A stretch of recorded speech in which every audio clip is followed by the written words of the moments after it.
తాకట్లో ఉన్న మీ బంగారాన్ని విడిపించి ఆ రోజు ఆన్లైన్ రేటుకి కొంటాం. Sharma gold company. కామారెడ్డి జిల్లా సదాశివనగర్ మండల్ ప్రెస్ క్లబ్ అధ్యక్షుడు రఫీక్ ఒక విషయంలో కామారెడ్డి డిఎస్పీ నాగేశ్వరరావు దగ్గరికి వెళ్తే దుర్భాషలాడిన విషయంలో TS Telangana state journalist union అధ్యక్షుడు బొక్కల వేణు గారి ఆధ్వర్యంలో అడిషనల్ ఎస్పీ నరసింహారెడ్డికి ఫిర్యాదు చేయడం జరిగింది. ఎస్పీకి కూడా ఫిర్యాదు చేయడం జరిగింది. అందులో భాగంగా ఈరోజు కామారెడ్డి డిఎస్పీ నాగేశ్వరరావును బదిలీ చేయడం జరిగింది.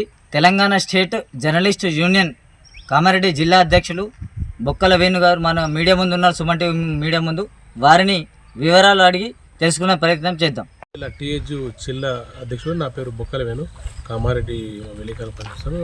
గత ఈ నెల 17వ తేదీన సదాశివనగర్ మండలం కామారెడ్డి జిల్లా కిందకు వస్తుంది. అందులో మండల ప్రెస్ క్లబ్ అధ్యక్షుడు రఫీక్ అనే జర్నలిస్ట్, సీనియర్ జర్నలిస్టు, అతను కామారెడ్డి డిఎస్పీ నాగేశ్వరరావు దగ్గరికి వాళ్ళ ఫ్యామిలీ కేసు విషయం, ఆ కేసు విషయం కూడా అది అతని పైన కేసు కాదు, అది వాళ్ళ అల్లుడు వాళ్ళ చుట్టాలు చనిపోతే గుర్తు తెలియని వాహనం కొద్ది చనిపోతే ఆ కేసు విషయంలో అడగడానికి ఏఆర్టీ టీం ఉంటుంది. ఆ టీంలో మెంబర్గా డిఎస్పీ గారు ఉంటారు. కానీ తన దగ్గరికి వెళ్ళి పరిచయం చేసుకున్న క్రమంలో అసలు యూజెస్పీలో అసలు ఎవరు నువ్వు అని ఒక రిపోర్టర్ని దుర్భాషణ ఘటనలో మేము అడిషనల్ ఎస్పీ గారికి ఫిర్యాదు చేయడం జరిగింది. మేడం సింధు శర్మ గారికి, ఎస్పీ గారు కూడా ఫిర్యాదు చేయడం.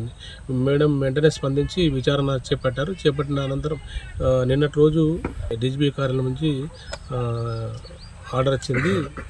దాంట్లో డీఎస్పీ గారిని రిలీవ్ చేస్తున్నట్టు మాకు వార్తలు అయితే వినిపిస్తున్నాయి. ఆల్రెడీ మా దగ్గర అది ఉంది, ఆయన బదిలీ అయినట్టు మా దగ్గర కాపీ కూడా ఉంది.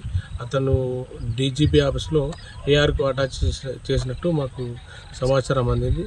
దీనికి సుమన్ టీవీకి కవర్ చేసినందుకు ధన్యవాదాలు.